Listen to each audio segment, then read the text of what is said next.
team together. Yeah. Johnny. I don't want to play against those guys again. Johnny, do you remember long hair Johnny last year? Yeah. Flying. Yeah, he's a really good hockey player. Absolutely flying out there.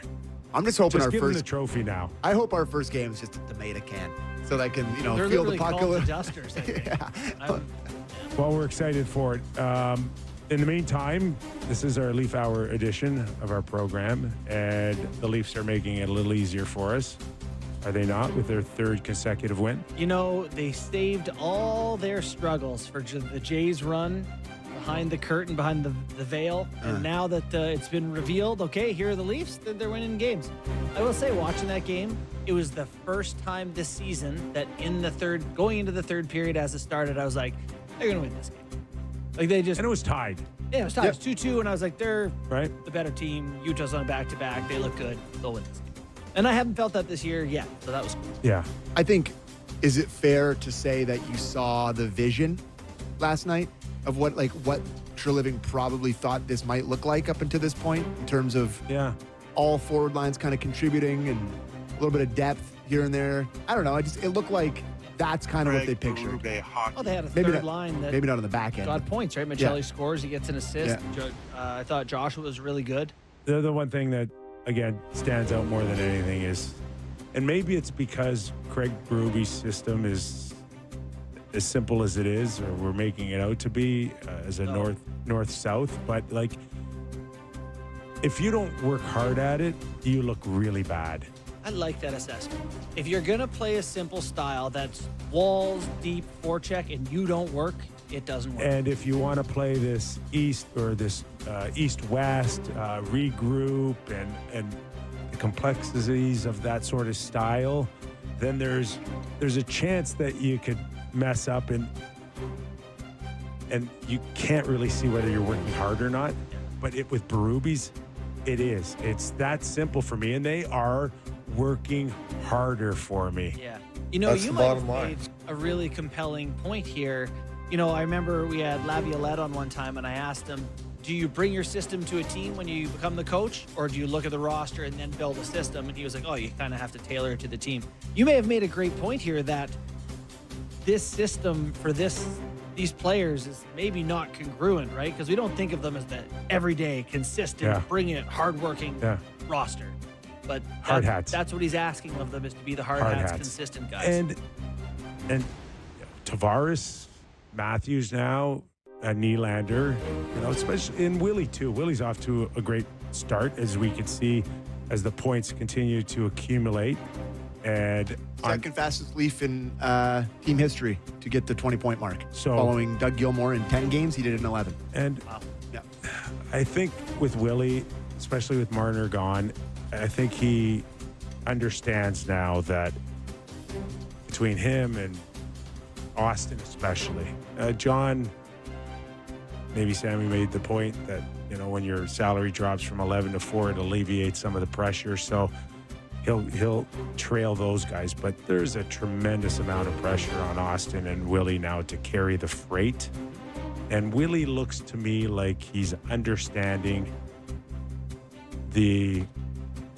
okay, I'm going to be watched a lot more now. I can't necessarily go into the same lulls I've experienced in the past. Yeah, there's going to be some games when it doesn't look very pretty and I don't produce, but I can't have as many as I've had in the past. I believe that to be true, that they need him to be more consistent and whatever, but I'm going to pump the brakes before saying he's done it or going to do it. I hope he does. That's what I've seen, though. Yeah, so That's far. what I've seen so far. Yeah. Is that I think he understands that this time can be rough on people. Yeah. And if they're smart, Matthews and Nylander, they'll understand that we just watched a guy leave because, at times it wasn't very comfortable for him. I don't want that to happen to me.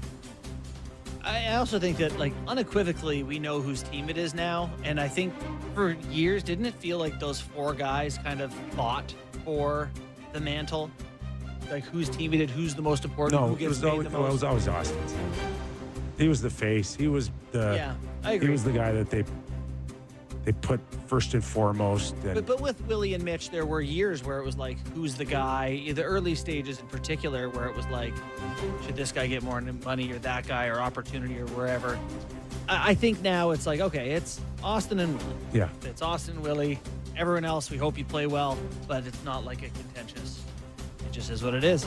I mean, the point production's there, but I do think that Willie has looked pretty brilliant through the first 11 games that he's played this year. And He looks like a pro. I think that there's been a lot of people that have had a lot of Willie conversations in the city for his whole career. And even like the biggest defenders of Willie, I think would have to be surprised that it's turned into being this good. Wouldn't you think? Like, Yeah. The top 5 in the league right now: Celebrini, McDavid, McKinnon, Scheifele, Nylander. yeah, he's leading the league in even strength points. It's just, to me, I am surprised that it's gotten to this point with how good he is. Mm-hmm. Like, I always thought he was a good player, but for him to get where he is now, Yeah. I think it's, I mean, he's one of the best players, in the league at this point. He really is. yeah, He's an elite player. Inside the top 20, probably. yeah, and I think there is a level of understanding where he is right now, and the eyeballs on him, and yeah, I think he's responded well so far. So, looking at the rest of the squad last night, do you Yeah. want to get the overview, and then you and I can start picking it apart? Yeah, you bet. All right, clip 1, please. Oh, the clips are going to be there in 1 moment. Using this little pause we have here, For Michelli. station identification. We have the clip. Let's Okay. Good solid effort all around. I thought we played a smart game. It's a good team over there. They got a lot of good offense and fast players. I thought we did a good job keeping them at bay for the most part. Penalty kill was good, and I thought everybody contributed tonight in their own way. The puck and OZ time, for once, the Leafs well ahead. The puck ozone possession time, Leafs well ahead.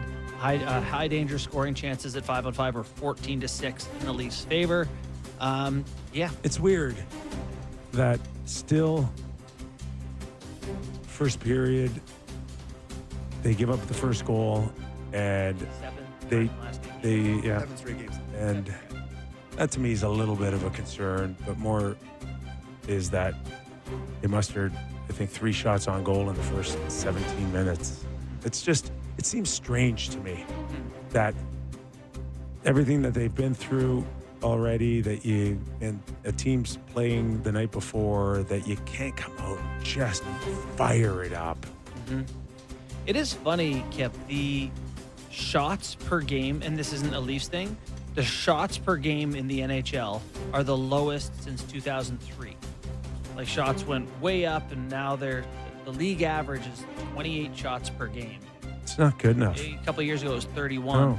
Well, isn't that Valley's thing, though? The guys aren't shooting anymore. They're so not- They get a Yeah, scoring but chance. They're like, more selective. this isn't like we've seen a lot